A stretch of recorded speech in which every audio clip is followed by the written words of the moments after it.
one.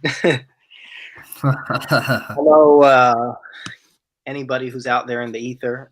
Um, this is just a discussion for upcoming fights, past fights, specifically this weekend. Starting off, last weekend, we had Crawford Brook. I know I was saying a whole bunch of stuff about how Brook was going to be too big for him, but I was just kind of surprised at how easy he went down. I was really, really shocked, actually. What do you think, Watcher? He's not the same fighter. Yeah. And in fact, I picked up something else watching it back. The eye was still affecting him. Yeah. He kept touching it. He just kept touching it within the first round or two. All right. I'm not really going to take it away from Crawford because no one has – I will say this. No one has done that to Kell like that quickly. Yeah. But at the same time – and even looking back at the weigh-in, how his face was drawn out, you're not fighting someone that's fully within himself and fully there. So I'll say the finish was good. It was vicious. It was a vicious finish, but not the same fighter, man. Just not the same fighter. Yeah, I like logic, I like comparing things with other things, not so much triangle theory, but just, if there's certain happenstances, there's other things as well. So when I see him get in there with Spence and Triple G, right, and take way bigger punches from that, and then a lightweight comes up and does that from, hook/jab to you, then obviously something's wrong here, just logically. I think, and that's the problem with boxing fans today. I think we take too much things, say the final result as, at face value. Boxing fans are some of the most gullible people on the planet. They never question anything. And whenever you do, you're a conspiracy theorist. Yeah. I watched the Golovkin fight yesterday. Mm-hmm. Just the highlights. Brook was almost out of there in the first round. He was holding on and shit, but he recovered and he was piecing Golovkin up. So that's where it's like, like my theory probably is right when comparing those two fights to Crawford. Like horribly shaky legs there either. Not like what happened over the weekend from a much lighter punch. But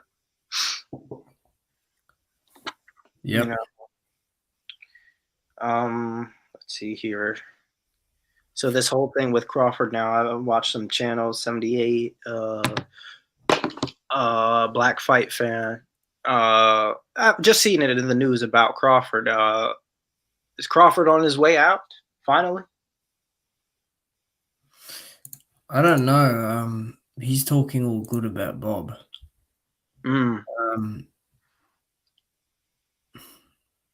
I don't look the whole talk with Crawford and Spence and shit.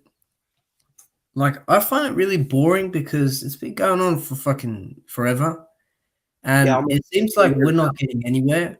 It just actually really seems that Spence just keeps on fighting better opposition, and Crawford just keeps talking shit, and just putting himself in situations and being around people that just won't benefit him. Because when you are around people like Bob, you will get fucked over, and you won't really get the marquee fights. You won't get the fights that will give you credit. Because I can see Crawford, like he does get annoyed with the comparison to Spence. I see through him. He gets annoyed, and look, I hope he gets out, and I hope he betters himself. But if he stays, that's on him. Yeah. It's on him. Yeah, I kind of look at it as, and I was saying this a while back. If all the other fighters are on one side of the street, something has to give. I know Bob Arum likes to spread lies about PBC and everything, but I promise you, they will not.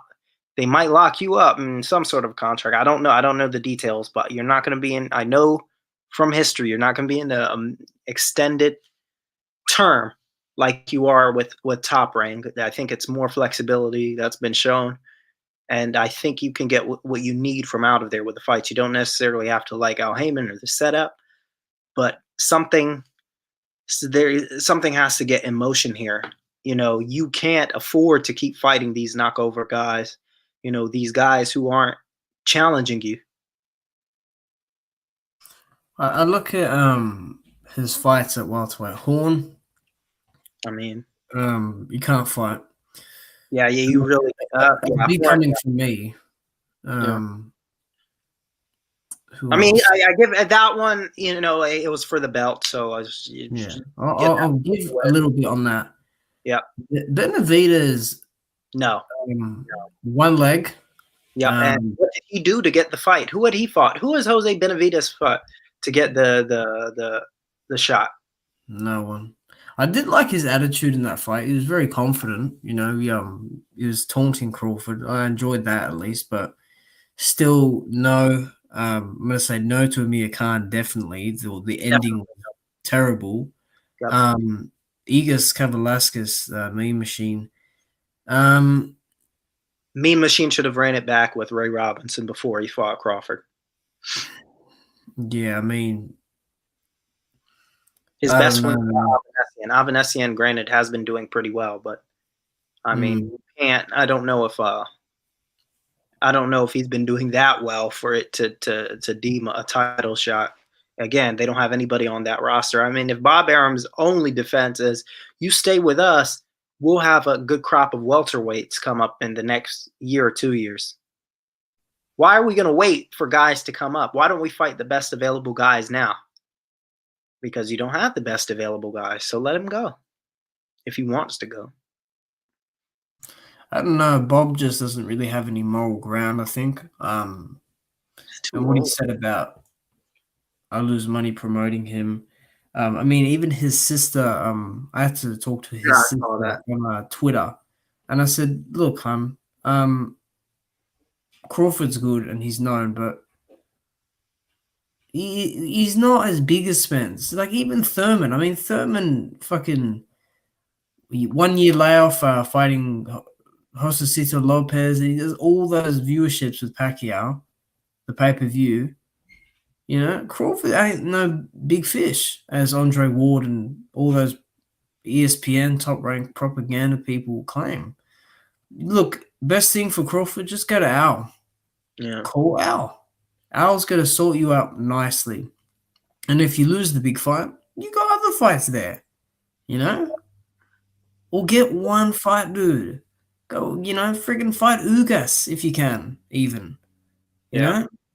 Get a fight, because Al Heyman, he'll sort it out for you. Watch, and the moment he signs with PBC, he'll have a whole bunch of fans overnight, literally. He will, 100%. So it's. I'm not a lawyer. I'm not involved with Al Heyman. I don't know what's inside PBC. I can only tell you from what I see from outside, what fighters make. I don't even know fully what they make either. But as far as the fights they get and their roster, they have the biggest roster in the U.S., probably in boxing. They have the best fights in welterweight. Everybody knows that they have the best fights there. And they're known to be flexible. Yep. They got great fighters there. And I think Al Heyman had a brother who was a fighter. Yeah, he did.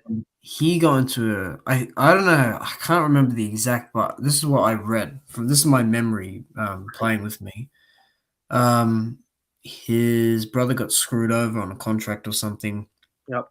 And I think Al Heyman saw that and he's like, never again. I will not let, if anyone's under me, that can't happen ever.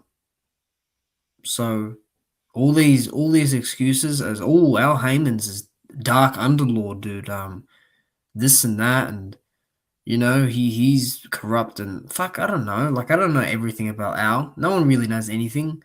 But from what the fighters say, I tell you what, he sounds pretty good. He sounds a lot better than Bob Arum, and he's beaten Bob Arum in court plenty of times. So you gotta go to Al, man. As Keith Thurman says, call Al. Yep. with that exact pause in between. Yep. Mm, yeah, just call out him, and he knows that there's the best fights there, so he has to take that into consideration and do what he needs to do. There's no, I mean, he's run out of road with Top Rank. Yeah, that's enough now. There's who's literally there for him to fight today. Honestly, who would be his next choice here? No one there. Just go PBC, man. I'm telling you. He'll fix you up nicely. I don't know how, like, in detail, but he'll fix you up astronomically better than what Bob's got you on. But I don't think he'll do it. I don't think he will. He's just going to keep this wave going. And he's just going to blame everyone else. He's going to blame everyone else, as he always does. And I like Crawford. I do. I really like his story. I think he's a good guy. But, dude, stop shit talking. Like, wrong person to shit talk, like Spence. Don't shit talk guys like that. Because I saw that little thing backstage when they were talking. And the energy changed from Crawford. Like, you know, Spence had his fucking hoodie on and he's like, yeah. You know, I don't know. And Crawford was jumping around and running everywhere. I don't know, man. I don't know. I don't know if he really wants that. I don't know. One fighting the big fights at welterweight, not Terrence Crawford. Why? It's because he's on the. I don't want to say that, you know, people shouldn't be locked in to go to different places for different options, but sometimes if you have to do it, I guess, you know, it won't kill you. You might have to do it. I mean, I'm so tired of you can't be 30 fights in or 25 fights in or even 20 fights in and say, oh well, I'm just fighting the people they put in front of me. No. Why? How old are you? He's almost 35. This guy. He's almost in his mid-30s talking about I'm just fighting the people they put in front of me. You're not a prospect. That's what they do for 6-0 guys, 7-0 guys. They fight the people they put in front of me. No, come on. Like, it's you can't. He knows what he needs to do. I don't know if he wants to do it. I hope he does it. I hope he does. I don't think he will. He won't take the leap of faith. What does he have to lose? Look, there's so many fights there out there for him. But, like, and that's the thing, like, I'm not as confident with him against all those guys at PBC. The reason why is I've seen a lot of those guys at PBC fight each other and how competitive they are. And I've seen Crawford kind of get into tussles with lesser opposition. For example, I think Danny Garcia would give him a hard time. People might not agree with me, but I think he'd give him a very hard time because Danny's very good at that game of counters. I think Thurman would give him a hard time. I think Ugas would give him a hard time. I think Porter would. A lot of guys give each other a hard time. So that's why we want to see it. We want to see the matchup. The fans appeal to it. We don't want to see fighters from Lithuania that no one knows about or recycled fighters that have been knocked out in lower weight classes and higher weight classes looking like a shell of themselves. That to me is some bullshit.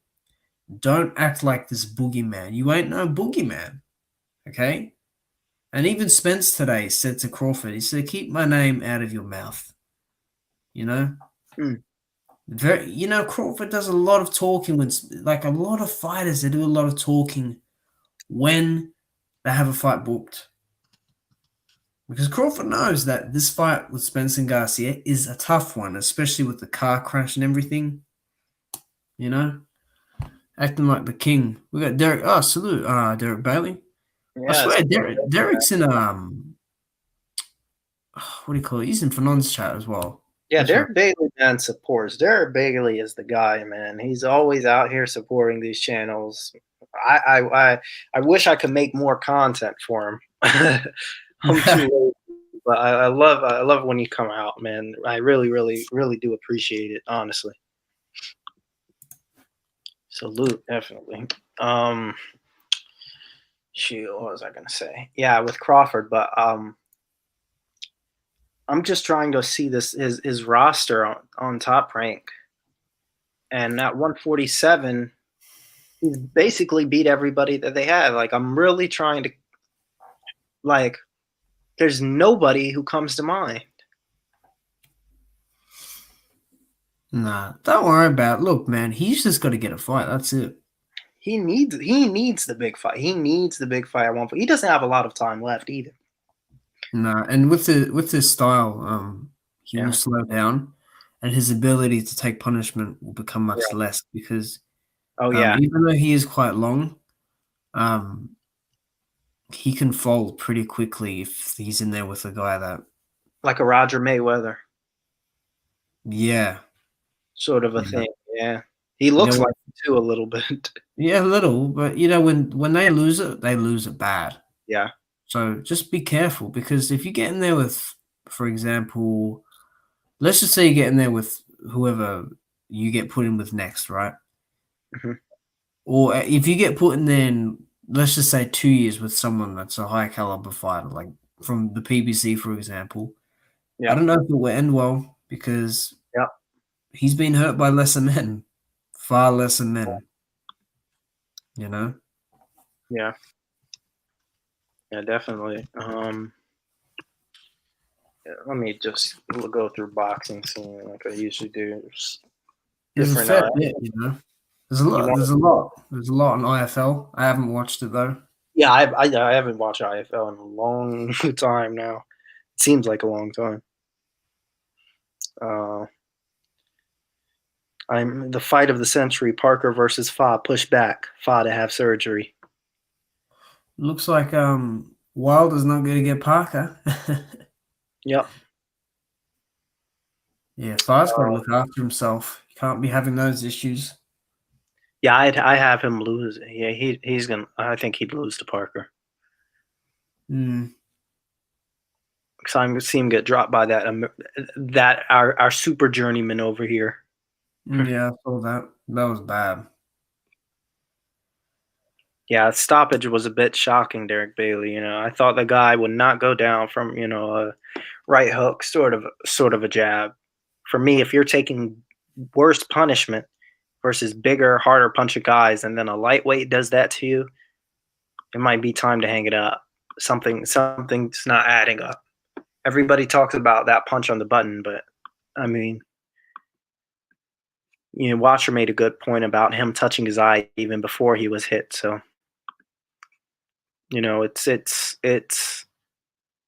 it's definitely concerning about this guy and his future. I think he should call it a day. I think he should call it a day or get the Amir Khan fight, but he won't have that either. What else was I gonna say? I skipped. Oh, here's a fight. That guy Porter basically just ran rings around last time out. Sebastian Formella. Did you see that fight? It was in August, I think. Yeah, it was one-sided. He's fighting on Conor Benn. Yep, this weekend. Yeah, I'm a little unsure about Conor. You know, I don't think he's all that. I don't think he's very good at all. for me, that French dude he fought, I think he was a French dude. That journeyman. Oh my god, that was horrible. That was really, really bad. And he probably lost that first fight as well. Yep, But he got dropped like two times, 2 or 3 times. yeah, I think twice. But he fixed it in the rematch. But He beat him on a decision. It was just basically running around the ring. yeah, I mean, the thing with Conor Benn is he tries too hard in there. Like, you know, I don't know, man. I just don't know about Conor Benn. He needs more. You know, he isn't like his father. I'll tell you that. Not at all. Not at all. Not close. Not in this world. Not one bit. Trying to see what we have here over the weekend. We can look to. I don't think there's much other than that Oshaki Foster thing that you had showed me. Isn't that this weekend, right? The Miguel Roman thing.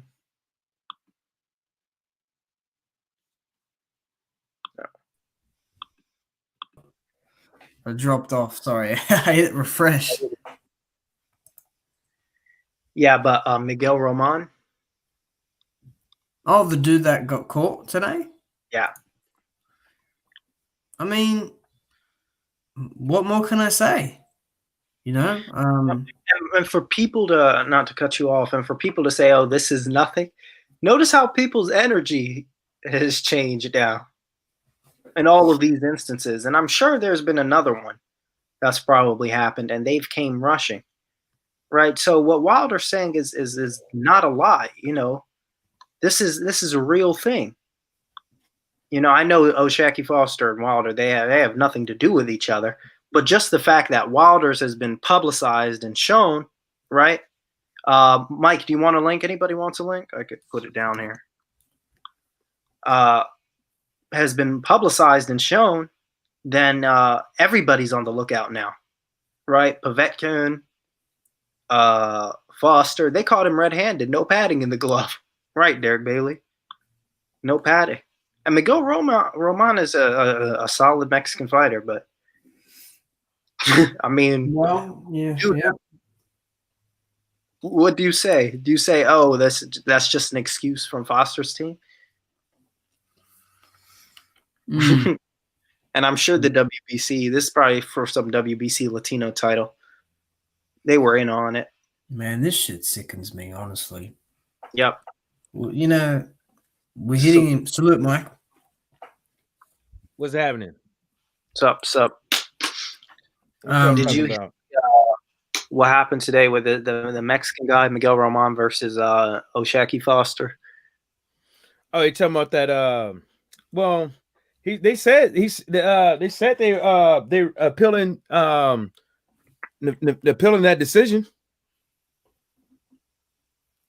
Oh, it already happened.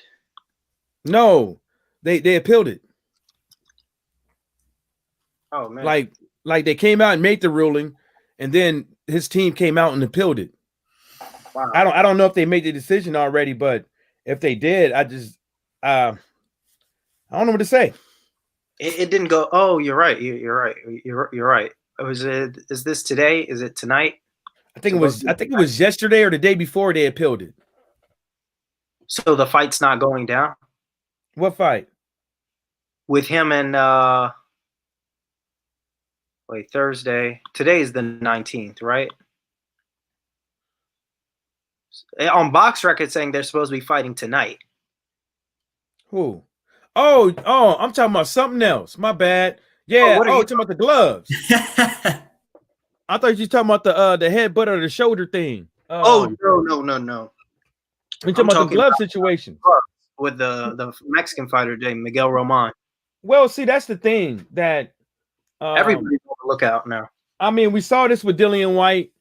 Yeah. How easy it is to switch up gloves and nobody say shit and people bring it up, but everybody's like, oh, well, no big deal.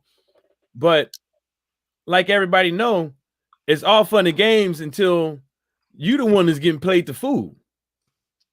Then all of a sudden, if you was in that situation, now the promoter, and you're the promoter, you're the network, you're the advisor, you the fighter. Now all of a sudden there's a problem. Now they got this guy, according to Blue Blood, and some Everlasts. Yep. They the gloves they saw it had no padding in it that they were going to use on fight night. And that's the thing. It's like for you to switch the gloves. So look, if you know that you in the right and y'all pick these gloves, for you to switch the gloves up, is either you just trying to like have the fight happen or you know there was a problem with it. All right. And I seriously think that if I was old boy's team. Was supposed to be on ABC or something like that. I don't know. Is it what's a ring? I think it's supposed to be NBC. NBC. Yeah. I'm looking at it now. You're right. NBC. Yeah. I NBC. would. This is what I would do if I was homeboy's team. I would tell the commission, and I would tell everybody else around there, y'all need to hold these gloves because we need to make sure motherfuckers is accountable. Because one thing I'm gonna tell you guys is this: those gloves were already approved by the boxing commission. Those gloves are already approved by the WBC and the boxing commission. Yep. Before that, see what I'm saying?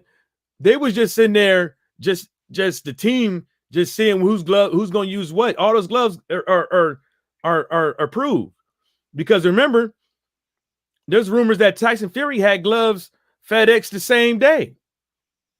When technically, when technically by the rules, that has to be way prior to fight date. Like if you look at the WBC rules and Nevada State Athletic Commission rules on approving gloves. So check this out. So you mean to tell me that you have a custom-made pair of gloves, right? A custom-made pair of gloves, and they're supposed to test those gloves, right?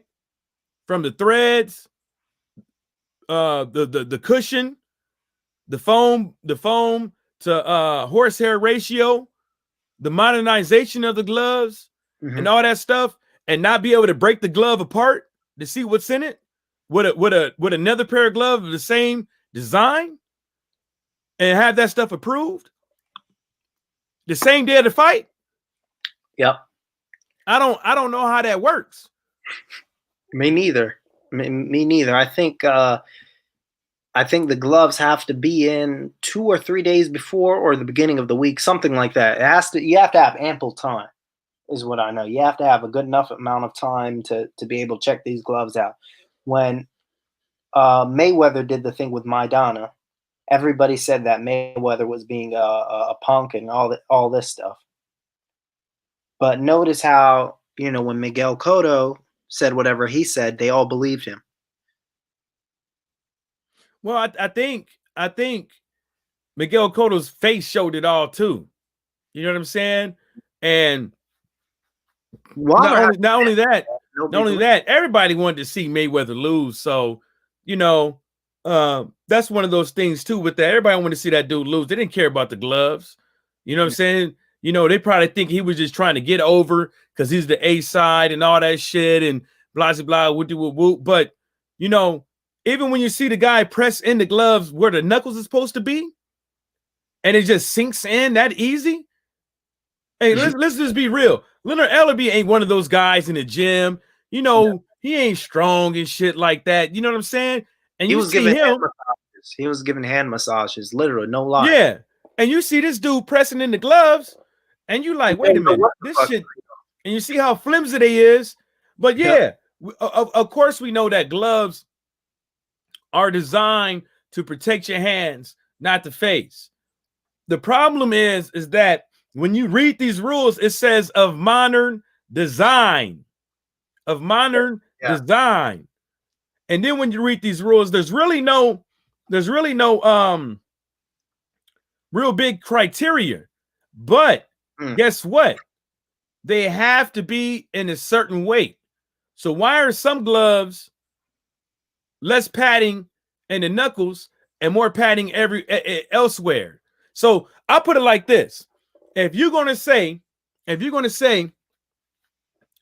what I just said earlier, the gloves are designed to protect your hands and not the face. Why are all these boxers without brittle hands coming in the ring with no padding in their knuckles?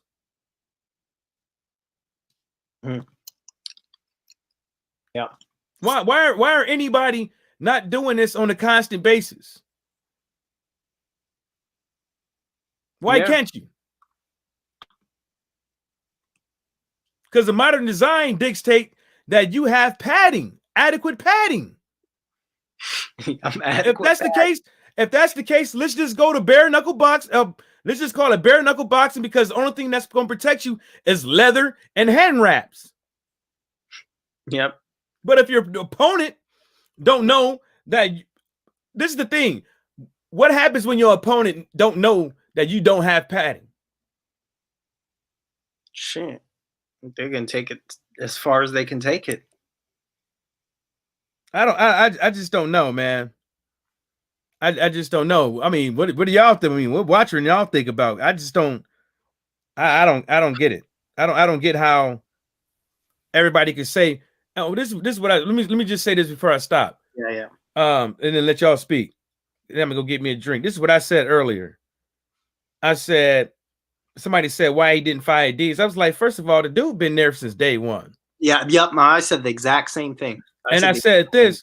I was like, by the criteria of what everybody is saying about JD's and his experience, well, then you guys have to understand the level of associated risk when having D's in there watching the raps. Maybe he didn't know, but you assuming that he knew everything that you were supposed to find, but you don't give him that seasoned trainer, thing around Shroud on him. You don't give him that, but now you expect him to catch everything. See what I'm saying? Right. My whole thing is this: just like because by your standards, everybody is saying that Diaz made a mistake or that Diaz didn't find no fault. But at the end of the day, call him an idiot. Yeah, but at the end of the day, we all know. We see memes all the time. You have one job. We seen refs make a mistake. We seen the ref make a mistake last week and fuck the whole replay up. We see refs call knockdowns when they slip. We seen refs call slips when they was knocked down. I mean, call slips as knockdowns. We seen this all the time. So now you're going to say that the boxing commission has never made it wrong. Now you're trying to say that a trainer watching hand reps never got nothing wrong, or never. There's something called human error, and there's something called insider threat. People can be pawned off. You don't know what people going through in their regular life and stuff like that. That's the reason why you have things called security clearances. That's the reason why you have things called non-disclosure agreements that people always break all the time because they can't keep their mouth shut. So, at the end of the day, if you really think that these boxing commissions is that airtight and shit like that, I don't know what to say about your way of living, because obviously maybe I should be your pimp and selling your ass out there, because maybe obviously you don't know no better. I'll be back. That was perfect what Mike said about, you don't want to give Diaz the accolades and all that, but then you expect him to find stuff. Yeah. But you see that shit as well that people bring up, that's just another thing to deflect from what we see, because they can't get the first argument right, so they shift it to something else. That's how it works, aka moving the goalpost. Now, honestly, man, I don't really care about that situation. Wilder spoke on it, and it matters that he spoke on it with, JD has got a mouthful. I'm sure you saw the interview. Yeah, I saw. But this whole thing with the gloves, dude, I don't have much to say about it because, one, it's not a surprise, and two, I mean, it makes me sick. You're hitting each other in the head. This is not golf. This isn't volleyball. This isn't tennis. Okay, we're fighting. This is fighting, hitting each other. Yeah, nice and hard to the organs. Okay, I mean, this guy's got to get in trouble, for what they've attempted to do in his team. So at the end of the day, they caught that, but they didn't catch Fury. And I think the Kali Enigma, he said, you're going to get caught if you don't have much of a backing. Like when he compared Ortiz with Povetkin, I remember he said that. But yeah, overall, dude, not much of a discussion with the gloves from my end, because it's just sickening, and fuck that person and his team for trying to get in there with the gloves with little to no padding. Screw those people, dude. Hiss them off. Like last week, remember that guy who was on your channel? I mean, first of all, the first 15 minutes he was talking about how there was no cheating or wrongdoing at all, and he couldn't see anything. Then he saw it. Then it all changed to, well, people cheat all the time. So, Yeah. I mean, Yeah, but you can't have a discussion with. That's why I don't. Yeah, that's why I don't have a discussion with people much in comments or on video, because there's always, when one argument fails, they move to the next, and that's where it ends. That's where it starts and ends. So you can't waste your time on people like that. You cannot, because you just lower yourself to them. And the thing is, Wilder's consistent, because every time, and I've noticed, I've seen his most of his interviews. If you notice, they asked him, "Oh, what were you trying to do in that fight?" If you ever heard that question being asked to Wilder recently, as far as, the game plan in the fight, he always responds the same. And he says this. He says, "Well, I don't really know, because I was under the influence of something. I didn't have I didn't have anything under me." So if somebody was lying, they would have messed up on that by now, because he's been asked that time and time and time and time again. And he's responding the same way, that he didn't know what was going on because his body wasn't cooperating with him, and that he was just fighting off of his mindset. Can I interrupt real quick? Yeah. Can I? Okay, so let's just say this, right? If a fighter says what Wilder says, like, dude, I don't know. It feels like somebody poisoned my water. Yeah. I didn't know what was going on. Yeah. And so I'm thinking this, and I'm thinking this, I'm thinking that. I was feeling fine 30 minutes ago, and then all of a sudden I'm feeling like this. Yep. That's not the weight. That's not the weight that you just added. Right. If you're saying like you felt like this before you even got in the ring, but 30 minutes before that you was feeling fine, but all of a sudden it's an excuse. But at the end of the day, are you supposed to say anything? Are you supposed to say anything? Or are you just supposed to be quiet?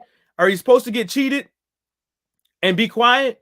Are you supposed to feel that you've been cheated or be quiet with it? Like, what should be the go-to thing when a fighter really feels that they was cheated? Like 100% feel like they was cheated. Like, what is the avenues that they should do? And then people going to say, well, you can't do it after the fight because this and the third.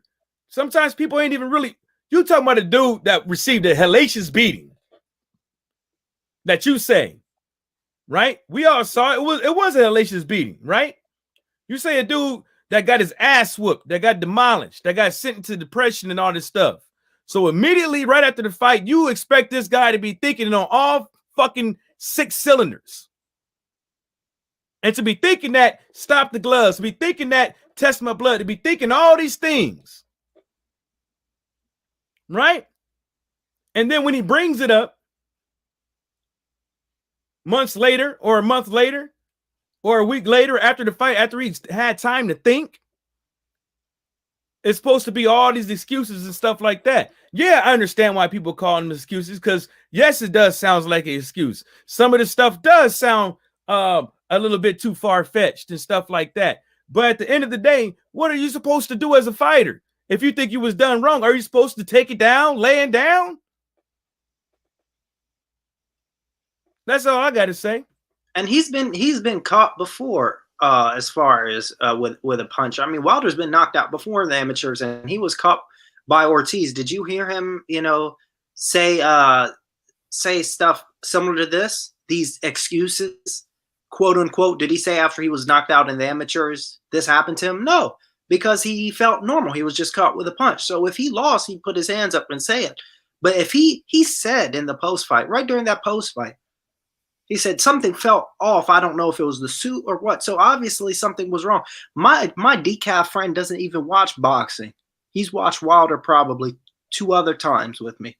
And this was the 3rd time. And he saw him. He said, what's wrong with him? He doesn't look the same. His eyes look like they're bugging out of his head.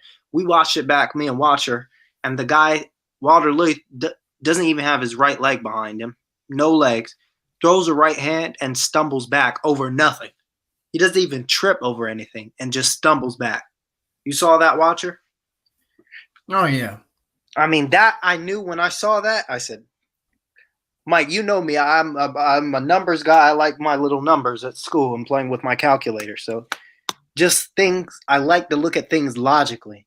So if something logically does not make sense, then I'm going to think about it. I'm going to look back at it, and this is my evidence. This is what I get. It's visible for me now when I look back at it. People say, oh, well, I predicted Fury was – some dumb fucks. I predicted Fury is going to knock out Wilder because of what happened in the last fight. And they think that just because they see all of this stuff, that they were so right. Boxing fans take things by the most gullible people, man. They always take things for face value. And if you ever even think about a result, you're a conspiracy theorist and you're out of your mind. While they're sitting at home working for $2 an hour. Well, I would say that giving your opinion and predicting something is two different things. Yes. Yeah. You know what I'm saying? You're not Nostradamus. You're not Miss Cleo or anything like that. Like you don't do this stuff. You don't do this stuff for a living. You don't do predictions for a living. Yeah. You don't make no money off of giving predictions. If that's the case, we'll be getting lotto tickets off your ass every day. You know what I'm saying? And this is what happens. I tell people all the time. Matter of fact, before the fight, I told people, it was looking at me like I was crazy when I said Fury can knock out Wilder. He didn't knock him out, but he put a beating on him. Nonetheless, on how it went down, it still happened, but when you start thinking about the stuff, it's like, everybody just want to be right, and some of these guys just take boxing to their fucking head so much to where like seriously, they live through this, man. Like they probably ain't got shit going on in their personal life. They probably ain't got no woman. They probably got to sit in their house each and every day after fights and before fights, beating their dick to the double XL like it owe them fucking money with no Jergens. And I just keep trying to look, okay, Watcher, okay, Tyrone, now, well, we get on people's channels throughout the course of the whole day, but we're not on this shit the whole fucking goddamn day. You know what I'm saying? We ain't got time to shit. We got shit to do. These guys, like, they relentless and they have only one way of thinking. It's like, relentless. I'm like, yeah, they are. They on everybody else's show and, make a storm for everybody else. And they think they're the smartest people on the planet. The way they speak and act, I mean, you would think that they have billions and billions upon billions of dollars and they've got everything figured out. I mean, and honestly, I'll just put it out there. The people who are not, this is people I've noticed. I've noticed this, dude. This is what I've noticed. And channel. Nobody in the LDBC does this. It's the other side of YouTube, if you know what I mean. These breakdown guys would have you think that they cornered Ali, Ray Robinson, Leonard all at the same time. And if you see the way he threw that right hand and that left hand, I can't believe some of the breakdowns in some of these channels, dude. I'm like, does this happen everywhere? I look at the LDBC. We don't have any of that over here. Why does it happen on this, the other side of YouTube? I'm not going to go into who those guys are, but we know those channels. People who are working security for $10 an hour and come out here like they're so smart about breaking down fights. Well, this is the reason why I don't break down fights after they happen.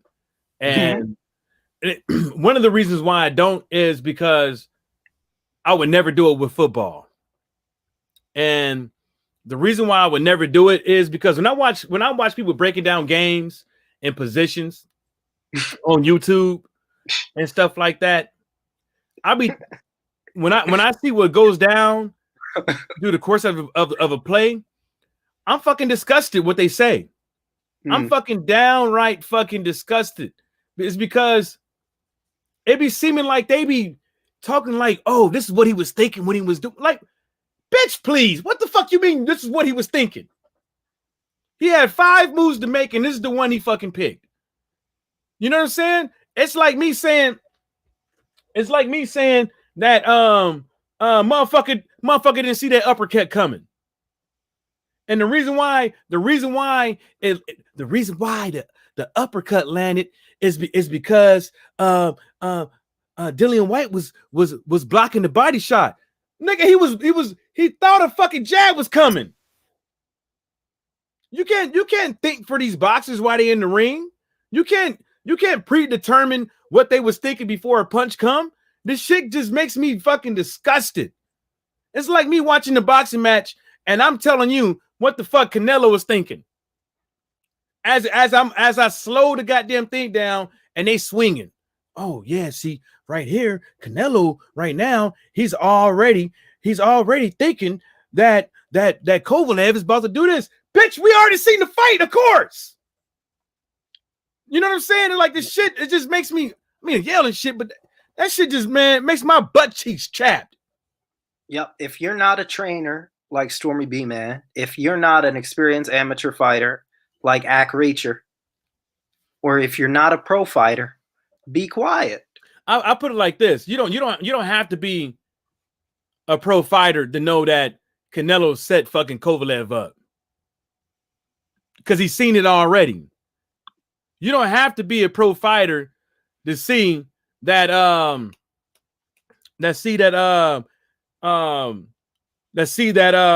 Tank Davis was stalking that dude before he landed that vicious motherfucking punch. You don't have to be a fighter to see it coming. Yeah, but noticing things. I'm talking about generally. I'm talking about these guys who have no clue about boxing, literally in their channels with film study and breakdown for every single fight. Those are the guys I'm talking about. Well, it's because some people just think that they have the gift of gab, and people and they listening to it. It's like you can study football for about a couple weeks and then make you a breakdown video with some high-end graphics and stuff, replay and stuff like that. People are going to like it. And they might not know, they might not give 2 shits about what the fuck you was saying, but at least you're replaying the thing in slow-mo so they can actually see the styles of defenses versus the style of offenses. You know what I'm saying? And I don't think that you have to necessarily be a trainer or a boxer or anything like that, because, you know, a lot of people, a lot of boxers on Twitter and on social media, you know, they don't have a lot of things to say about their boxing career or their you know, who they train and stuff like that. Do they?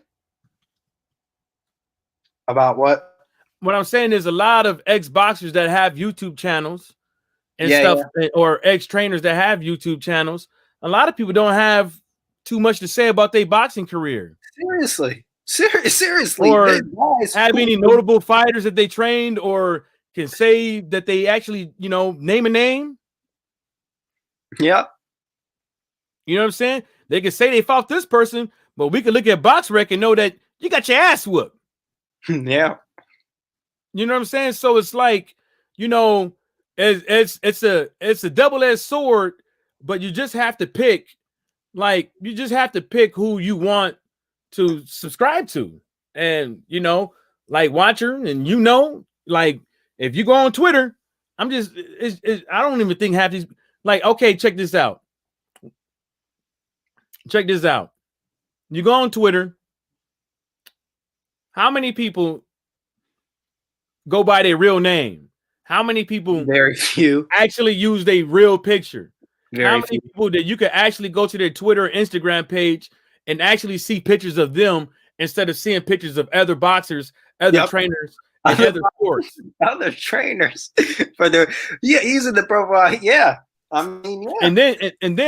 And then you want to get in an argument with me or a conversation with me about something particular in boxing right now, but how am I supposed to take you serious when your whole page it's like you're living vicariously through somebody else.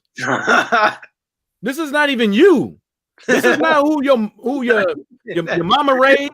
This is not who your daddy raised, your aunties, your uncles, or you know. It's like you go back and forth between somebody with an alley pick. Yeah, this motherfucker. You going back and forth. Matter of fact, you're going back and forth with a dude on Twitter, and you asking what his name, and he says, "We are Legion. We are. We're one, but we are many." You know what I'm saying? And he's like typing on the keyboard. Next thing you know, you got millions of motherfucking tweets back and forth, and you can't respond to them all. You know what I'm saying? It's like that's how it feels to me because I seen dudes on Twitter like their own comment when I'm talking to them. I seen dudes, yeah, mysteriously, right after they tweet, somebody's like right there seconds later, and I'm like, this dude got 2 Twitter pages. And I asked him, how many Twitter pages you got? He's like, oh, this is the one and only one. But I'm like, then you start commenting. The other one stopped commenting, but you still commenting. And then that nigga's still liking. After you comment, the nigga like immediately, like boom. Yeah, man. And then they come up here with these alter egos. It's like they become a different people. You know, I'm just even gonna say their names. You know, Hat Man Strikes Back. I just said, you know, Ultra Tech Sports. I can't stand that guy. How are you 45 years old? IT. I mean, he works IT, dude. He works IT. Knows nothing about seriously. He's that's what he says. He's probably the janitor for that IT department, and he sits there and does fucking breakdown, and the way he speaks gets on my nerves because he thinks he has everything all figured out. This guy is just unbelievable. I unsubscribed from him over 2 years ago. He thinks he's so smart, and he put up a picture of him. He put up a video of him hitting the bag. It was a joke. He took it down immediately. I wish I would have screen recorded it. You should have. No, no, you screen recorded. Don't you worry about that. How do you work IT and you're going to talk about boxing like he's some, you know, like he's Angelo Dundee or something like that, or Customato? The way he speaks, he thinks he's an expert. He thinks he knows everything. Literally. I'm like, what on earth is this? And he talks about sparring. He said, because I've sparred before. Listen, he probably sparred over there at a community center at a YMCA in a Yoda class. Look, man, that's not bad. What's really bad is people pretending to be a person with a different name or surname. You know what I'm talking about. Yeah. Every time, man. Every time. If I get a chance to jump on it when he's on an interview, I'm gonna say it. You can put it in the private chat. No, it's. I mean, you know. I want to know. Put that in the private chat. But I know Johnny Nelson and Carl Froch got fake Twitter pages. They have like somebody else acting as them. Who did it? Remember they made a big deal about KD over here. Mike KD having his own Twitter page. Oh yeah. Yeah, somebody taking somebody else's last name. What kind of man does that, man? And you want to say that Wild was I forgot what he said. I didn't watch it. I just saw the title. You want to call Wild all sorts of names, but dude, you're pretending to be someone else. What has it come to now, eh? How are you gonna say another guy's surname? Like, yeah, are you married to dude? Like, man. Well, like I said, like y'all heard me. You know, I'm not in agreements with Wilder with those hair extensions or and twerking and shit like that in his costumes. But at the end of the day, you know, taking some other dude's name that takes the cake. Really? I've What's up, Derek Bailey? Like it. I won't even lie to you. Yeah, when I first saw it, I had just got back into boxing. Like I just got back into watching it around 2016, and I saw this Dean White guy, and it came out that he wasn't this. I said, "Man, this sport is weird. What happened to it?" Yeah, no, you saw the video when Dillian's like, oh, you know, this guy, man, he's like a brother to me. Like a brother? Like a Another brother? guy. Is he your last brother name. or is he not your brother? Pick one. You could Yeah. say Team White. You can say he's like a bro to me, but literally taking his surname, like he gave you his last name. Like Fucking like hell. literally.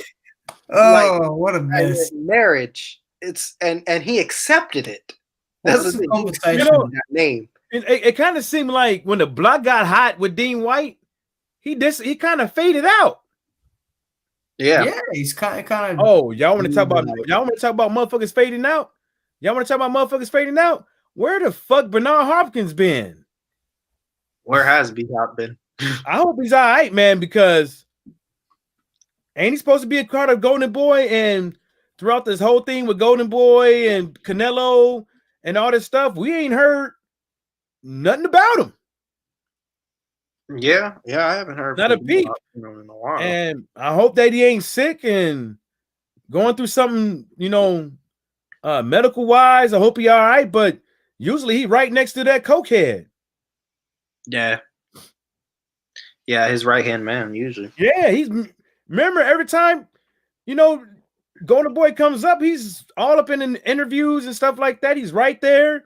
He at one point he was doing most of the interviews than Oscar because Oscar can't get his shit together. And now we ain't seen him or heard of him. Oh God. I just saw so that's what you were saying, Watcher. I didn't see this tweet from Michael Benson recently. I just looked at your video, Mike, the thumbnail. We may have a disagreement right now, but we're gonna get it figured. I can't bash Bob Arum when I know deep down in my heart that Bob really is a good dude, and he really did try everything to get these fights I was asking for. Please. Soft shoe ass nigga. That's what I was talking about. What did you say? What did you say, Mike? That's a soft shoe ass nigga. Yeah. Go ahead, Watcher. I mean, I don't think Crawford's really the sharpest tool in the shed. I mean, dude, come on. Let's stop being let's stop pretending here, okay? Really. It's not a good look at all. And Tyrone, your favorite guy is live, so I'm just letting you know, just in case you wanna listen to some wisdom, some wisdom back. Don't worry, you'll know what I'm talking about. But yeah. Well, what were you guys going to disagree on? No, I just wanted to hear what you had to say. Oh, what's up, Derek Bailey? Yeah, Derek Bailey said, "Yeah, where is Bernard?" I ain't heard. I don't know, bro. I can't even tell you the last time. When's the last time y'all heard him of him? I can't tell you. I don't know if it was before, like a month before COVID, like December, January, February. I don't know, bro. I can't remember. Let me see, Michael. Let me actually pull up his Twitter page here. Yeah, Derek Bailey. Bud actually said that on what is it, Sirius boxing? Yeah, Sirius XM on the boxing thing. And like Watcher said, man. But at the end of the day, I agree with Watcher said. I basically said the same damn thing, But I got the Get Out picture on behind it. The movie Get Out. Second place ass nigga. But I don't know how these dudes talk to each other behind the scenes. I don't know if they vicious with it. I don't really know. I know, but I do know that Bob is in the 70s, and maybe some fucks 90, some give a fucks is going 90. Out the window. Almost what? 90. Almost 90. My bad. Almost yeah. 90. And 90. I think he just turned 90 or 89 or whatever he is. Yeah. So 90 years old and talking like that, man. Fucks giving, a lot of fucks giving is out the window, man. Motherfuckers is tired. You know what I'm saying? And I could give them that shit, but somebody got to tell the motherfucker to shut the fuck up. You know what I'm saying? And he made enough money. I don't know why he puts himself through this. If he doesn't want to do this, and he's I think when Crawford re-up his contract, like the one that we didn't see, I think it was in favor of Terrence Crawford. I think Top Rank bit the bullet. And I think they fucked up. You know what I'm saying? But at the same time with it, Ask Watcher and Derek Bailey. Like, you know. Like, name a fighter that you can say that Bob Arum really gave 100% in promoting. Pacquiao, and even then he was cutting corners. Yeah. Or De La Hoya. And you can't say Loma because ESPN was doing half that work. You know what I'm saying? Stephen A. Smith and Max Kellerman, you know, they couldn't keep the man's name out their mouth. But they wasn't talking about no Earl, no Crawford, no. Well, Thurman disappeared. No Plants, no Trip, no. Who else we got? No, what's that dude? Sean Porter. Yeah. You know, a lot of these guys they ain't even talking about, but they could talk about a young Jeezy and Gucci Man versus. Deep down in my heart. Deep down, I highlighted that part. What are you on about? I never hear Errol speak like this. Deep down in my heart, that Bob really is a good dude, and he really did try everything to get these fights I was asking for. Nah, you gotta do it in your color purple. You gotta do it in your color purple voice. You told Bob to release me. We may have a disagreement right now, but we're gonna get it figured out. I can't bash Bob Arum when I know deep down in my heart that Bob really is a good dude, and he really did try to get these fights I was asking for. Derek Bailey gonna say Dana White told him to shut the fuck up. We all did. Everybody did. Yeah, nobody even had to look at it. Didn't nobody have to listen to Dana White because everybody was saying the same thing. Yeah, go to besides one of them dudes on Twitter that's talking about some, well, you know, Terrence Crawford could have done his part. Man, shut the fuck up. What you mean Terrence Crawford? Terrence Crawford did his part. He boxed. He's winning. He ain't losing. He did his part. I hate when people motherfuckers always try to put the blame on the victim. Well, she would have never got raped if she would never dressed like this. What the fuck you mean? Mm-hmm. Taking something that ain't yours is stealing. Yeah. You know what I'm saying? Not doing what you signed up to do on contract is dereliction of duty. You're a derelict. Just say it. Just say, I'm fucking old. I'm tired. I need somebody to take over. I wish my punk ass kids to get off their fucking ass and stop acting like I need to still spoon fed them. I need to stop acting like they mama's titty is still in their mouth. Yeah, Derek Bailey. I saw that actually. I saw what he said. Yeah, man. I just wish more people. I wish more people in ESPN could say that to Bob Arum, but they can't. And I just didn't like that tweet or that soundbite from Crawford. Crawford does not look amazing. I don't think anybody cares though. You know what I'm saying? Like, yeah. You know, this would be a good topic for Shannon Sharp and Skip Bayless. For them to talk about, for Shannon Sharp to talk about him being on NFL teams and seeing how people get let go and stuff like that, and the level of professionalism and stuff like that takes place. You know what I'm saying? Like how many NFL coaches actually talk about or basketball or any sport that actually would do their star fucking player like this on Front Street? Let alone a general manager on Front Street. You know, when I said how old he is, I'm not trying to give Bob an excuse, but I'm just saying, though, we still got to take that into account because we know old as, you know, I don't know if you ever hanged out with a 70, 80, or 90-year-old. There's some fucks not given. Oh, yeah, I got said. I'm okay. Just when you said that, actually, just because you said that, I'm about to show you this video right here. You make a great point. I'm going to show you this vid right here. This is a 90-year-old right here in a nursing home. Oh, you're talking about the one that asked to get his dick sucked? Yeah, you saw that one? I don't know. You know what he wanted? Did I send you that? I seen it a long time ago. Oh yeah, that's so funny, man. I got to get Watcher to see this. Oh my, he was serious too. He was. He knew exactly what he wanted. He didn't sound. He's in the way he said it, like slick talk. He was trying to slick talk her into doing it. He was like, "Yeah, come on, girl. You know, I'm gonna suck my dick." Yeah.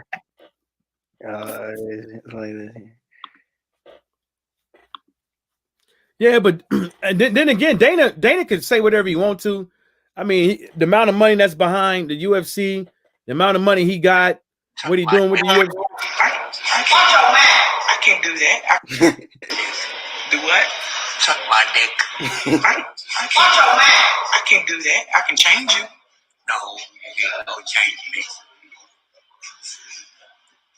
You don't want to be changed? No, but I want my dick to be something. You want to take your medicine? Huh? Your medicine? Medicine? No. You don't want to suck my dick. I have to change you. You don't want to suck my dick. Get out of here. Do you want coffee? No. I want my dick sucked. I can't do that. Why? You know it's inappropriate? Yeah. So why are you saying it? I just wondered if you wanted to do it. Well, I don't want to do it to you. I want to help you. That's what I'm here for. No, that would be a help. What? Suck my dick. No. It would be. That's nasty. No, it's not nasty. You know better than that. Don't you? Yeah, so that's that. You know, you heard him say, "Nah, you know better than that." Don't you? Did you see that, Watcher? I don't know if a Watcher's there. Oh, that motherfucker ran off. Did you see that? I did not run off. I'm here. I heard it. What was the question? That basically, you saw that, right? Like, Yeah. it brings Mike's point about old people at that age just not giving it a shit. Yeah, of course.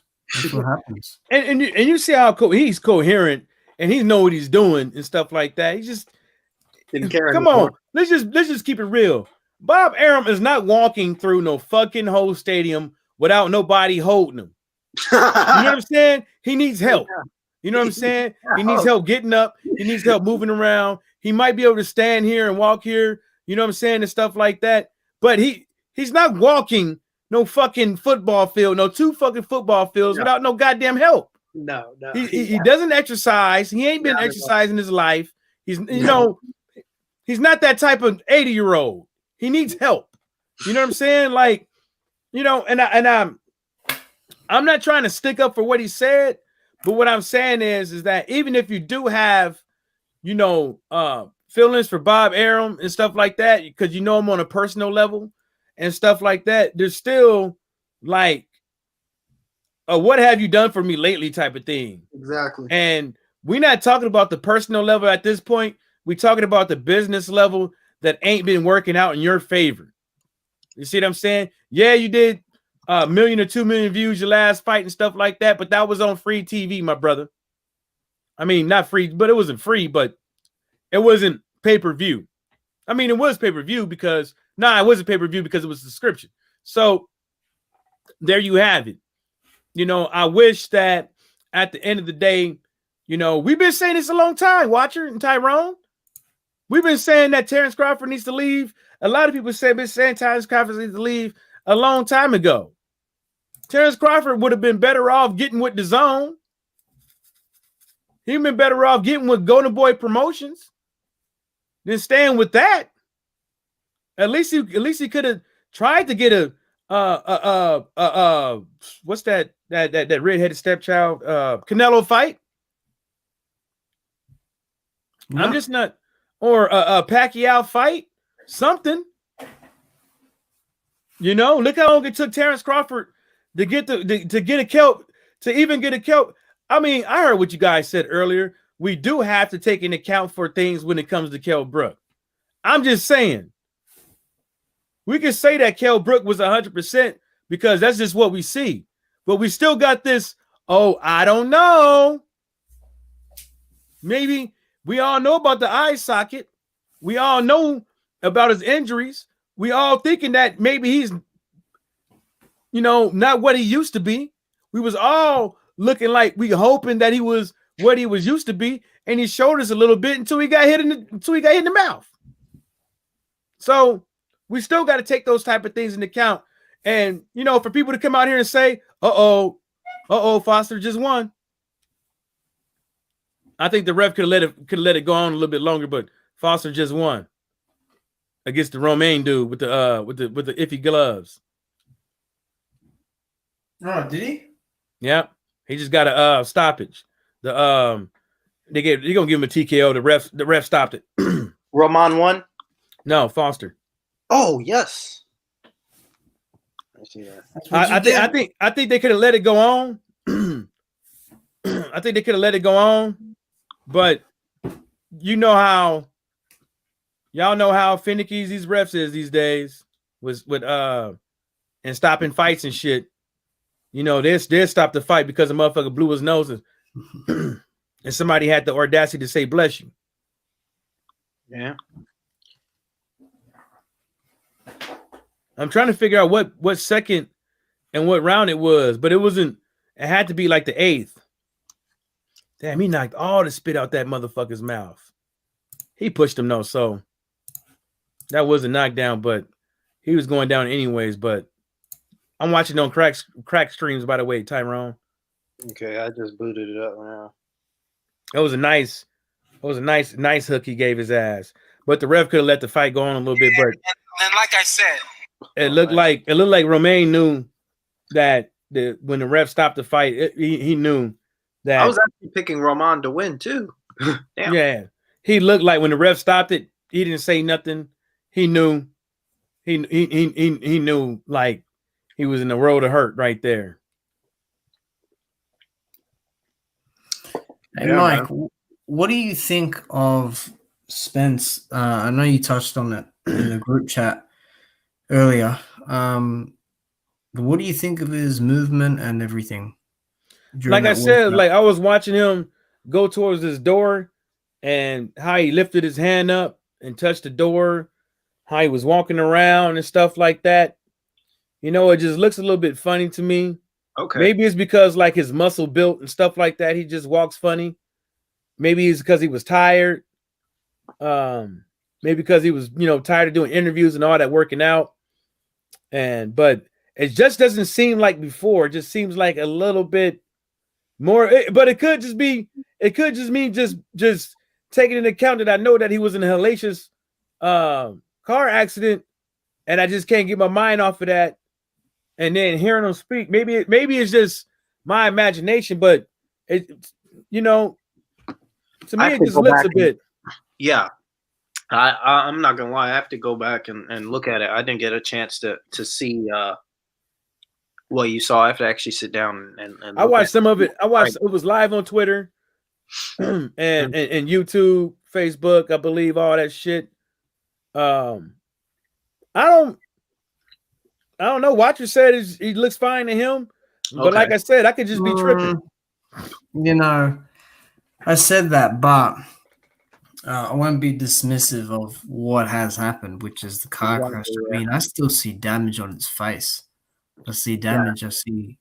It's not even like bruising. It's like he's got like spots on his face, almost like on one side of his cheekbone and the other.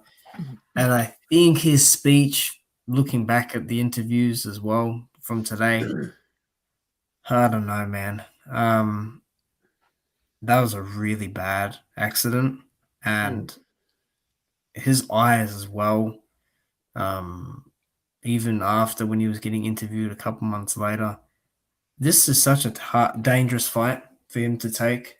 Off the back of that as well, I don't know, man. I'm looking forward to the fight, but just taking the fight. And well, not a tune-up. He's not the only fighter that's been in a car accident like this and come back and win fights and box. He's not the only one. But he's gonna have scars on his face, man. I don't know if you ever you do know what they do to your skin when like skin graft. You have pebbles. No, when you have pebbles and shit in your skin, you know what they do to you, right? And how they get those pebbles out of your skin? Nah, like on his face. How they scrub the shit out. Oh, they take this because I had to have it done. They take this fucking, it's like a sponge with iodine, but on the other side it has iodine, but it has like, it's like a brush, but it has plastic fucking bristles. And they just basically scrub because they got to get all the rocks out and all that stuff. And basically like your meat, like you can see your meat like coming off. Oh, And your meat looks like corduroys after when it's done. And then they, you know, put some more iodines, put some saline, and, you know, either skin graft you or bandage you up that way. But I don't think he looks that bad for getting ejected and his face sliding across the pavement. You know what I'm saying? He was bound to, like, as far as skin abrasions and stuff like that, boy don't look bad. The boy don't look bad to be thrown out of a car that flipped that many times and him go getting ejected and stuff like that. He don't look bad. But you know, I just can't get that out of my mind and then listen to him talk and not taking all that into account. Maybe I'm just the asshole, but only thing, Derry Bailey, the only thing that had to be scrapped is that goddamn vehicle. But yeah, he looked good on Spencer looked good on the mitts. Yeah, he did. But the only thing that got scrapped was that car. Ain't much because it's fiberglass, but still get about 600 a piece for them catalytic converters, though. I think that stoppage was weak. Yeah, he wasn't. Yeah, he swung back once, but he wasn't getting hit. You know, but it just let me guess, who our favorite referee, right? No, it's not. Who's in there for the referee? Let me check. I didn't see it. Let me make sure. I wasn't even paying attention. Don't tell me that can't be Jack Reese. I'm pretty sure. No, the fuck it ain't. I just saw his face. No, it ain't. Yes, it is. Oh my! Please listen to the referee's instructions. Please listen to the referee's instructions, and please listen to my instructions, please. That's him in every fight. My instructions. Seriously, shit. Oh, it was the best for boxing guy. Yeah, the best for boxing. Wow. You know what? Jack is full of shit. Wow. Jack is seriously full of shit. He was the guy who stopped that. Damn, that referee got some ass. Remember that PBC fight? He stopped that. That in chick the final got some ass. I seen her get up. Oh, who's this? Who's this? I don't know. She was sitting at the table and she had like the referee shirt on. That woman got some ass.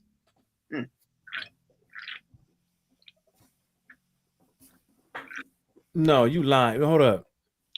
This could have been it got to be a Jack Reese lookalike. No, it's Jack Reese. I just checked box shirt. Oh my god.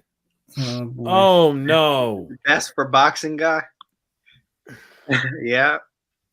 He was the guy who stopped that PBC fight in the final second. Remember that? Why ain't nobody fucking investigating him? Abel Ramos versus Bryant Perella. Oh yeah. In the final second. Jeez. Yeah, I don't know why anybody doesn't. Wait, didn't he stop that fight, the two heavyweights, a couple years ago? Which one? Well, the one where like the guy hit him with like a 2-piece, and then he was laying on the floor like he was out, and then he went up to the guy and he started like shouting in his face, and he, you know, was like essentially doing it for what fight was that again? Shit, hold on. Was it for the cameras?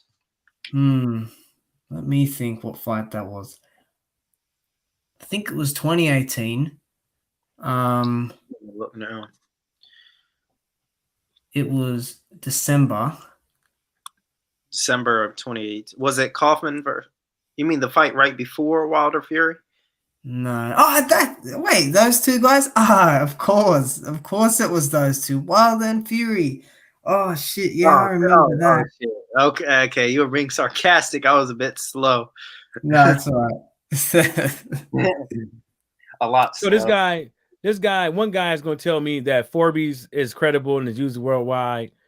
And I named a whole bunch of fighters to this guy, and he's going to say that Canelo has never fought a championship fight at 147.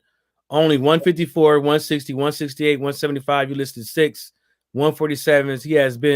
He has better resumes than all of those you listed put together, minus Pac-Man. I told this dude, look.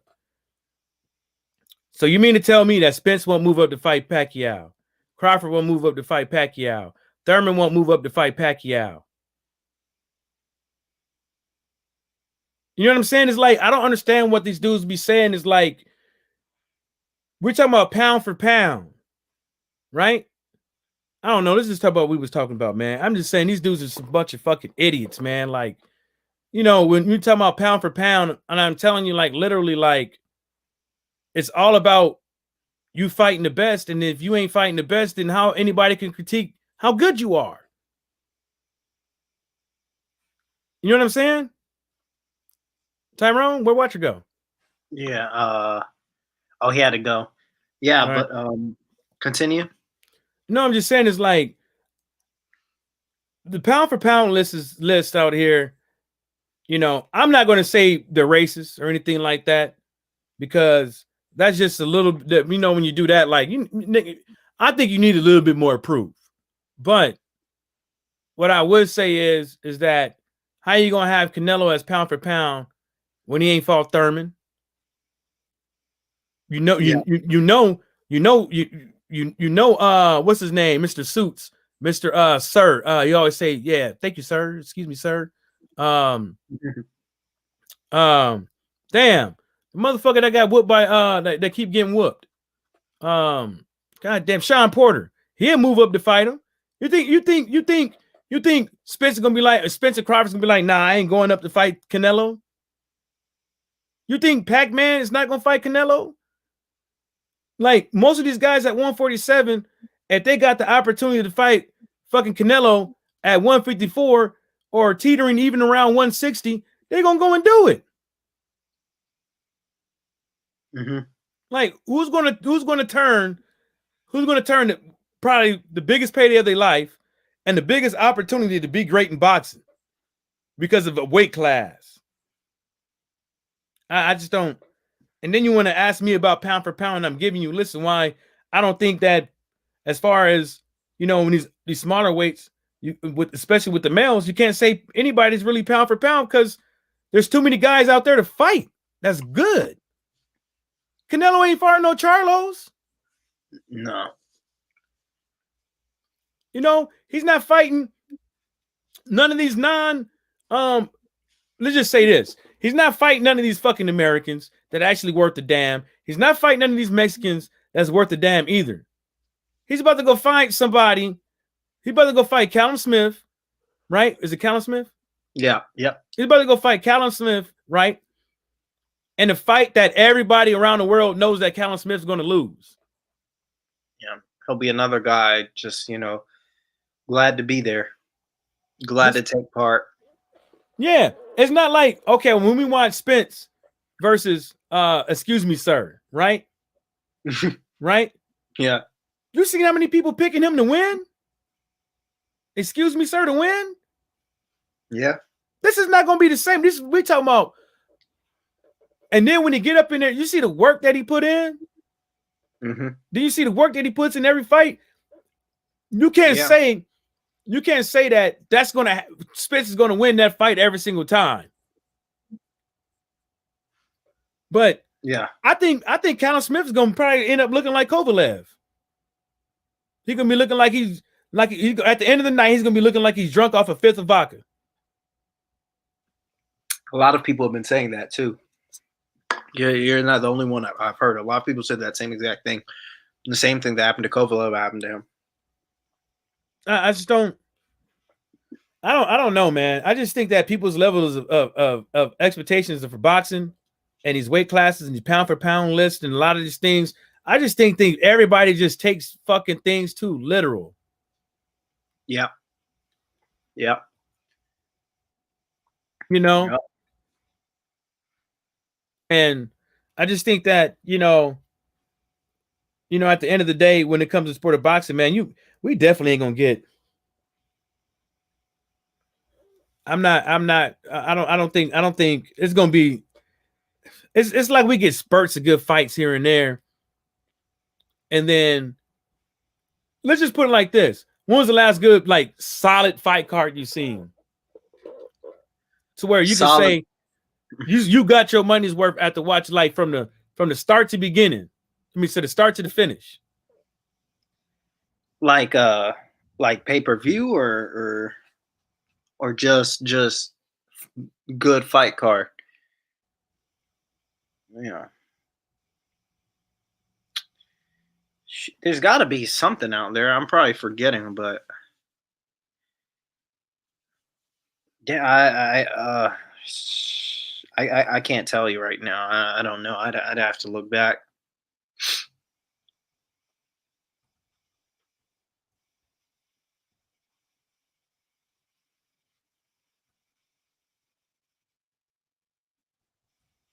Oh yeah, Derek Bailey with only a 4-fight week camp. Are you still there, Michael? I can't hear you. Yeah, I'm here. Oh, okay. You said what? Yeah, I said I wouldn't be able to tell you. I don't know. I'd have to With look only back. a 4-week fight camp. What are you talking about, Derek? What is Derek talking about? Callum Smith. Yeah, I mean, He was probably I'm trained. I'm telling you, dudes, he had to be already training. Yeah. And remember, I don't know if y'all remember this. Remember, I told you guys that if I was Kovalev, I wouldn't take that fight.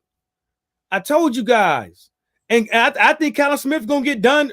Like they're gonna put them weight shits in there and all that shit, and he's gonna get fucked. He's gonna get fucked, in my opinion. Mhm. He's gonna come in there feeling like he was in shape. Then he gotta do all this shit with his weight. Then he's gonna fuck himself. You know what I'm saying? In the end, and plus, not only that, your skill set and your defense is already behind the power curve.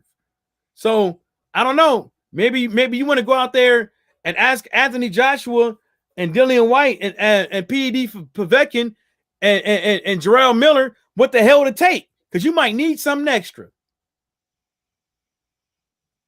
Because I don't know, bro.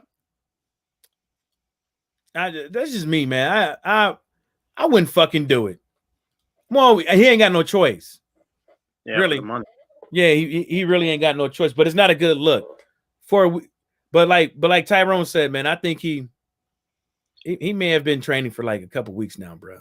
Yeah, he must have walked around at about 200 pounds. Actually, I think more than that. I know he's about 6'3". Yeah, he definitely walks around maybe 210. 210. Okay, check this out. Okay. Let's take this into perspective. Okay. Canelo is going through his thing. They're already picking opponents. Yep. Right? They're already picking opponents. Callum Smith probably on the list after all that shit when that Uterum or whatever Uthram dude, and then the other guy they was talking about. Yeah, that guy, that turkey guy is Yeah. So I'm thinking Edward already had to do on the back burner. I'm thinking that Edward already told him to suit up. more than likely. You know what I'm saying? Yeah. I think Edward told the dude to suit up. They already had a date. Because look how because look how fast everything unfolded. Look how fast everything unfolded. Yeah. It unfolded real fast in a hurry. Yep, like an onion. Yeah. And now and you know, Canelo leaves the zone and Golden Boy. Contrary to belief, that's what happened. He got released from the zone and Golden Boy and went back with the zone. And now Edward Hearn is back in play. Dumbasses. Doesn't that sound kind of fishy to you? And I got guys on Twitter talking about he didn't leave the zone. He didn't suit him. I was like, yeah, the fuck he did. They were called defendants. What do you mean he didn't sue him? Why? If you ain't getting sued, why are you a defendant? Why does it says? And then guess what? Guess what, Tyrone? The zone owns a big, a nice portion of Matchroom Boxing USA. Yeah, DAZN does. DAZN owns, I think, about 25% of Matchroom Boxing USA. Yeah, Derek Beatty said Callum Smith about 6'3". Yeah, he said, yeah, he's 6'3". probably about 200 walking around. That's what Derek Bailey said. But yeah, so now does that sound fishy to you? Like you literally sued you literally sued the Zone and Golden Boy, right? Get released from the Zone, right? Matchroom Boxing owns a good portion of the Zone owns a good portion of Matchroom Boxing America, which is owned by Edward Hearn and his daddy, right? And then you get back with the Zone. Kind of smells fishy to me, right? So I'm still thinking in my head, like, I think they did something to get that dude out of there, man. I think they did something to catch what's his name ass out. De La Yeah, Hoya. because the Zone doesn't have any fighters. Matchroom Boxing got all the fighters. Matchroom Boxing is the one that's offering us some Uterums and some Callum Smiths. Who else is offering those guys? The Zone ain't. Yep. Anybody can say that. The Zone could always say that they want this guy and that guy, but guess what? It doesn't matter. Matchroom Boxing and the Zone is in cahoots. They're in cahoots.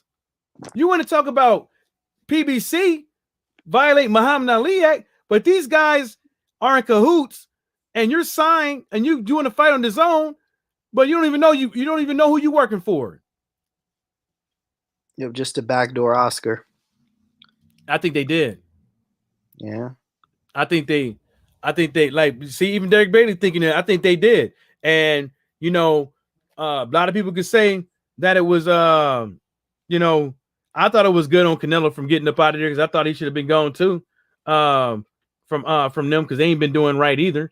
But that's just too much headache, man. That's too much cocaine around you and fishnets and kitchen utensils. But I seriously, man, if you say something doesn't smell if you say something don't smell fishy, you in the wrong strip club because something smells disgusting.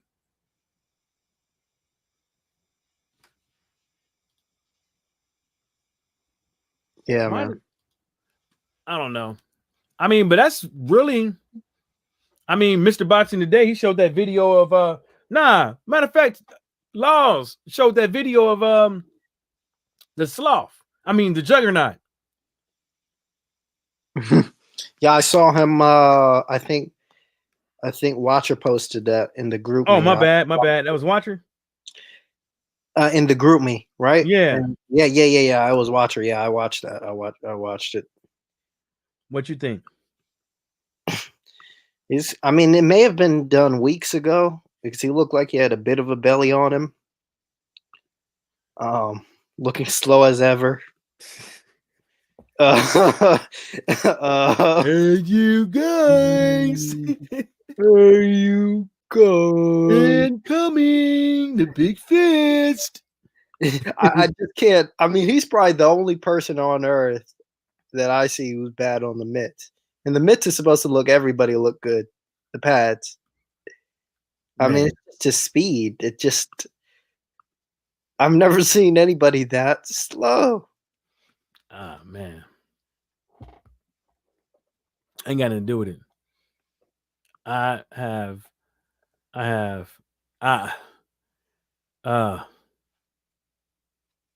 So Crawford said earlier today, release me now and you don't have to lose money. Seriously. And he says, don't leave me, Aram. Just keep me side. I'm a slave. He's a good dude. Yeah. Bob Arum at home is like, see that baby? That's a good nigga right there. That's the only type of nigga I trust. Because Watcher told me about it today on this live stream, and he said he wasn't sure about Crawford now. I said, what do you mean? He said, what's it called? He said they wanted to be released. Then I opened my phone, I look on my subscriptions, and I saw your video that you put up a couple of minutes ago on the thumbnail, and I saw the tweet. I said, "So this is what Watcher was talking about." Not even 6 hours later, it's like I don't know, man. You can't make it up. You really can't, honestly. You can't make it up, man. Like, who the fuck is that trying to follow me? If you don't get your trade expert ass up out of here, Somebody's trying to box you in. nah, I'm on Instagram. Somebody fucking trying to fucking. I'm like, man, if you don't get your 4X ass up out of here, tell me some. Yeah, you want to make some extra cash? Sign up to my free Forex listing and fuck out my face, bitch. Damn stuff. Right, smack the fuck out of you. I should report this motherfucker. Matter of fact, that's what I'm gonna do. I'm report him. Damn, man. You know what? I actually think this chick was cold in high school, and let's just say she did not age well. I've seen too many memes of that, like recently. She did not age well. Of that stuff. It's like you couldn't even look in their direction back then. Then all of a sudden you get a Facebook post or friend request 10 years later. They want to work things out.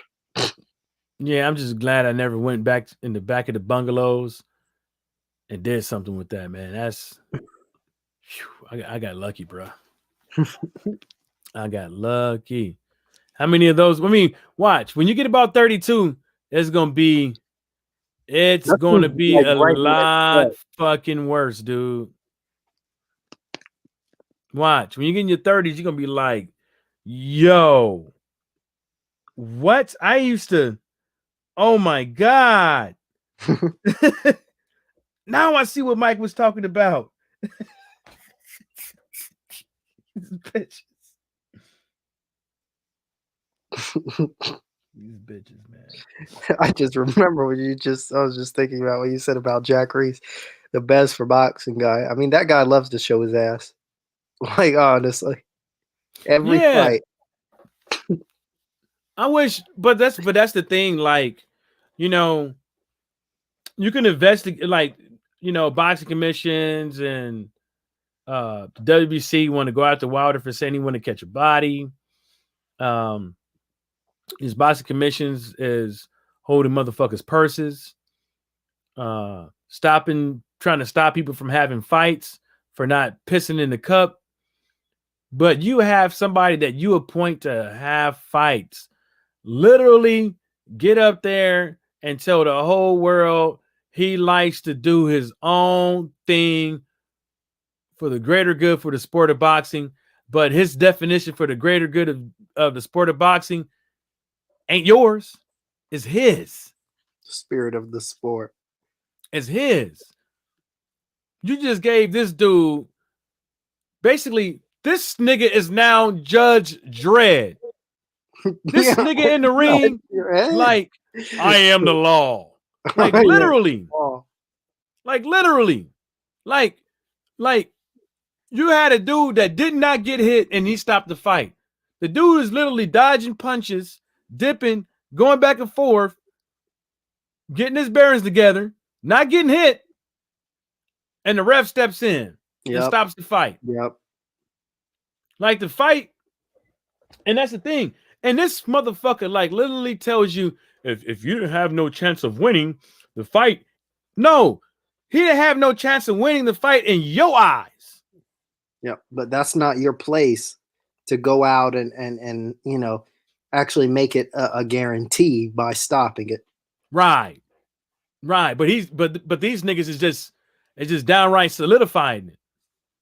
I mean, they're judge, jury, and executioner, like you said. They're Judge Dredd. They go in there, they do what they want, they show their ass, night in, night out, and nobody says a word except us, the fans. But they're so arrogant. I mean, they literally, the way promoters and fighters and media treat the fans in boxing, they think like we're just peasants for them. Like, just on the ground, and they can treat us any old way. I mean, it's ridiculous. Yeah, I mean, it's like you give these dudes all this power, you let it go to their head, and you just a referee. You just there, to enforce the rules, to make sure everything goes smoothly. You ain't in there to enforce your will. You ain't in there to give your interpretation of anything and stuff like that. That's like if I give you a job to do, Tyrone, and I give you specification on how I want the job done. Yep. Why the fuck are you doing what your interpretation of what I'm saying means? Exactly. Like if I did that to you, you'll be like, nigga, what the fuck is you doing? Yep. Get down there and redo that shit. Nah, you'll be like Frank Lucas off the movie. Nigga, get down there and blotch that shit. Yeah. Blotch it. Don't. That's alpaca. What did he say? That's alpaca. Yeah. That was one of my favorite movies. You don't rub that shit and you blotch it, nigga. And he went there and he blotched it. He did it the right way. Yeah, and beat the nigga. Yeah, he did. He beat him over the piano. Yeah, over the same damn rug. Ain't that about a bitch? Fucks that alpaca up even more. I just don't. I think that there should be some cleaning of the sport. Yeah, and I think one way to do it is for these. I hate to say it.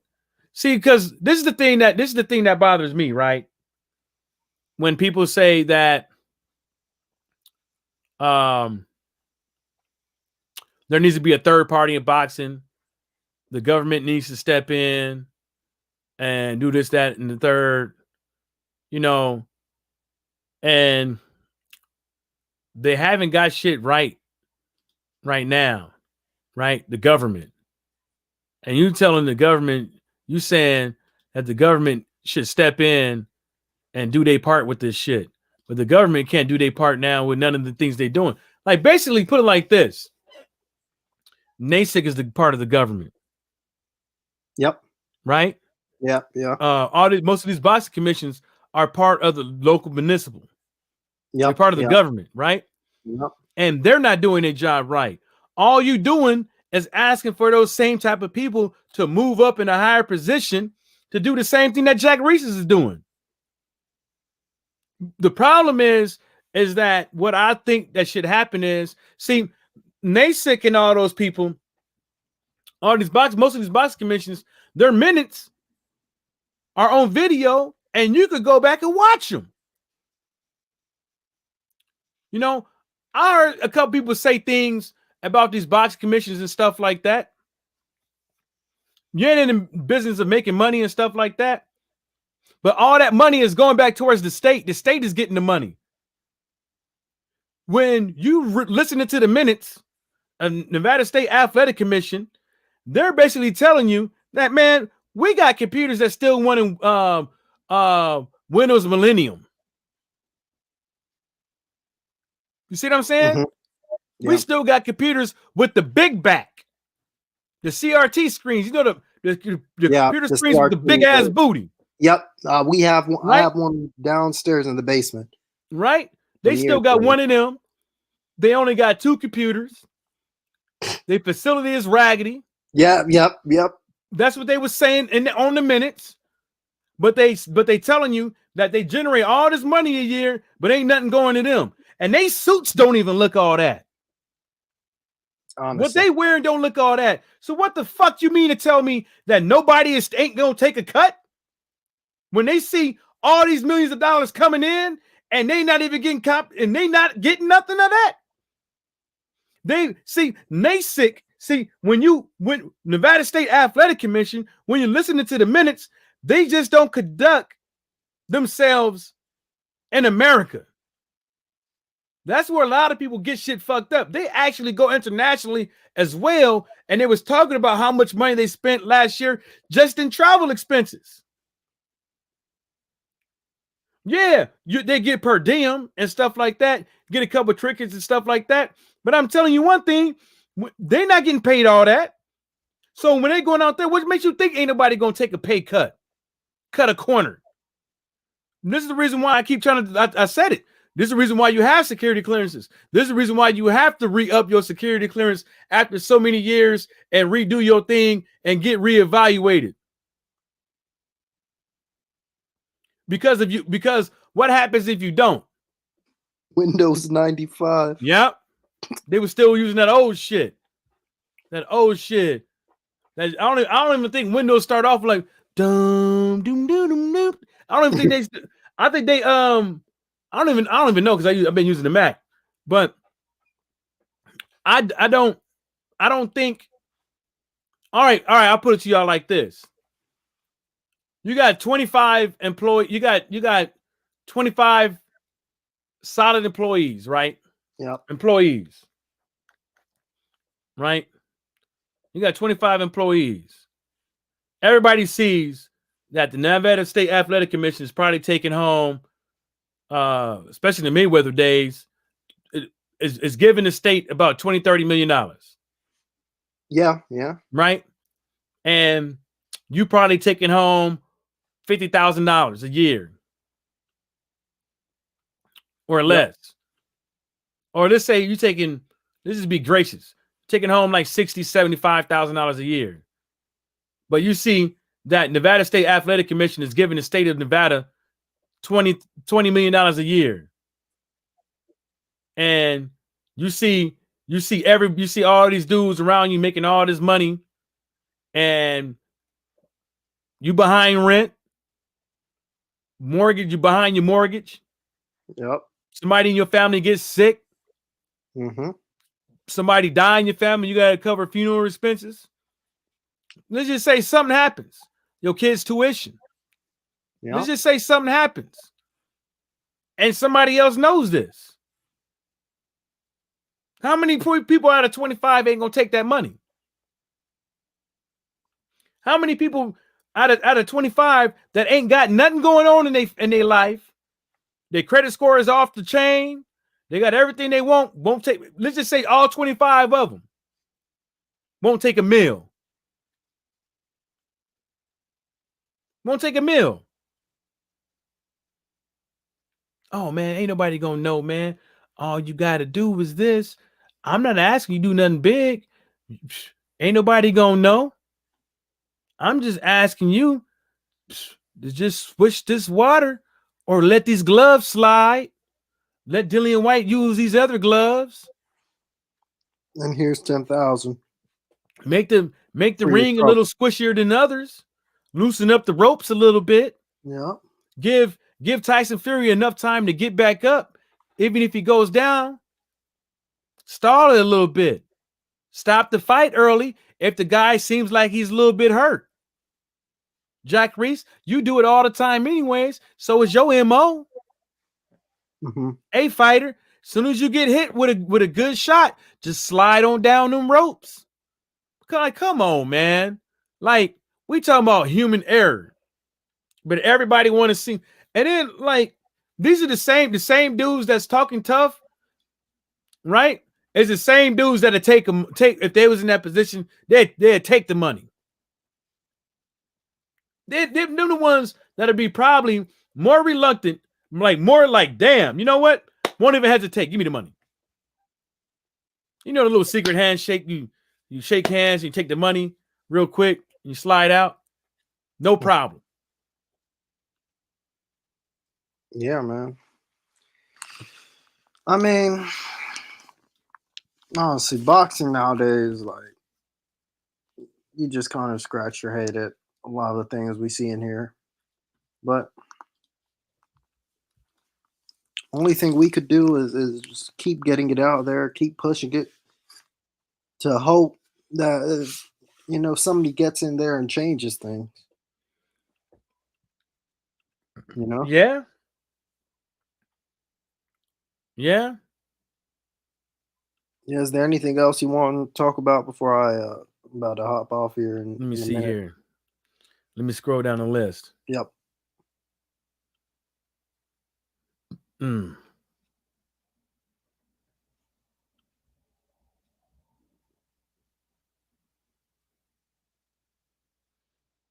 I don't think anything. I don't see anybody tweeting. Only thing I see is Robert Giuliani's his what's that shit? This Just for Men's is running. It's like he started to sweat and his Just for Men's running down his face. So it's like on the side of his face, so it looked like somebody gave him $1.50.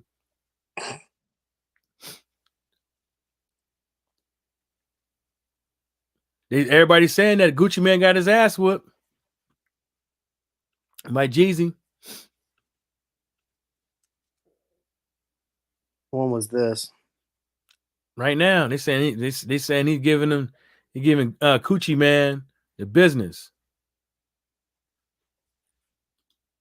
Let me see Is these this pictures. a rap battle? What's been going on here? What's You know this that all verses, about? they ain't battling no more. These motherfuckers don't want to battle no more. They doing verses. They doing hits. I could do a hit. I could do that shit in my house.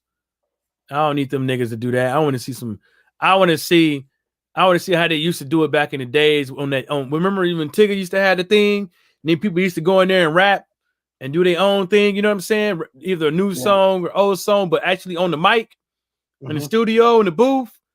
Like, I want to see Busta Rhymes come out here and beat Joe the Camel up in a rap battle. I want to see DMX getting these niggas, bring these old niggas versus these new niggas in rap battles. I just don't want to see these niggas on YouTube, and I don't even watch them niggas. Like, because they should be rehearsed. Them niggas on YouTube and they rap battles, they rehearsing they shit. You know what I'm saying? Them motherfuckers back in the days, you just give them what to say, and they'll do you in so bad you ain't gonna have no choice but to laugh, because you be like, damn, I wouldn't have thought about that. But Floyd Mayweather. So that YouTube dude tried to come out and said that he had break Mayweather in half. And he said that, yeah, well, the last motherfucker that said this shit was a UFC fighter, and he thought he could do me like that and ended up whooping his ass. And he's like, you could be next right before I go to Japan. You hear me, Tyrone's? Yeah. So I hope he doesn't fight that YouTube fighter. What do you think about them plans with that whole thing that Floyd is doing? And it's very vague on what they're trying to do, too. Before we go. The what about what's Floyd trying to do? Floyd trying to do something in Japan and it's vague. There's no telling what they're trying to. We don't know if they talking about boxing, with MMA, or a couple of boxing cards with a couple of MMA cards. It just sounds very vague, and it sounds like they don't have their shit together. Yeah, man, I have no idea. I guess we'll have to see when more details come out. Probably another money making scheme as per usual, though. Mm-hmm. Yep. I would assume. Yeah. All right, man. You got any last words? Thanks for Nah, man. Man, I gotta say thank you, man. Thanks for showing up, Derek Bailey. Yep. Shout out Derek Bailey, man. Thanks for coming out here to sport. Shout out Watcher if you're still there. If you're watching, thanks for getting on. Probably sleeping in a motherfucker right now. Yep. Chopping it up with us, with me, Mike, Derek. Yep. And yeah, man, everybody take care. Mm-hmm. What? Peace.